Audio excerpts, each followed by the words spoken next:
这礼拜六就是公投的投票日，台北市选委会演练投票。民国92年8月28进前出世，满18岁者，拢有公投的投票权。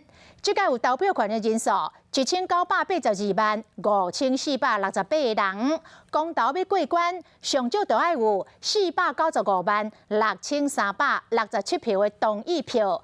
这个同意票爱比无同意票较侪，安尼才算有过关。另外，公投投票日的当天，嘛会当继续来宣传，但是就要伫个投开票所4周围30公尺以外的所在。不管你敢有同意，拜六公投投票规则拢同款，投票时间早起8点到下晡的4点，爱查身份证、投票通知单甲印啊。若是唔知伫倒位投票，会使上网络去看。如果发烧，到底要不要给他投票？即摆台北市头一摆设一个防疫专用登票区，若是发烧的人，共款有投票权。我其他我不要领，我只要领一张，只领一份第17案，所以要注记哦。无唔对，我们会 delay 哦。所以这个绑大选就更复杂了啦。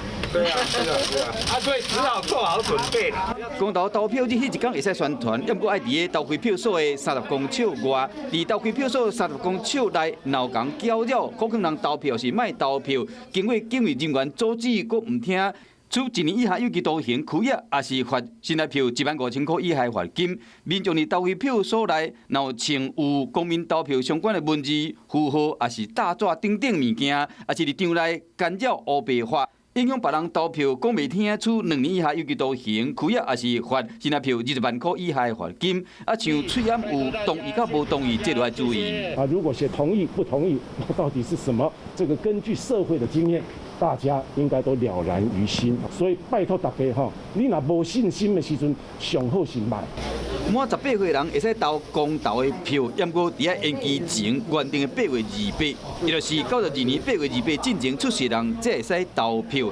前3大票选分别是新北、高雄甲桃园。即摆有投票权的人数是1982万5468人。公投若要过关，上少要得到495万6367票同意，同时同意票爱比无同意的较侪，公投案才会过关。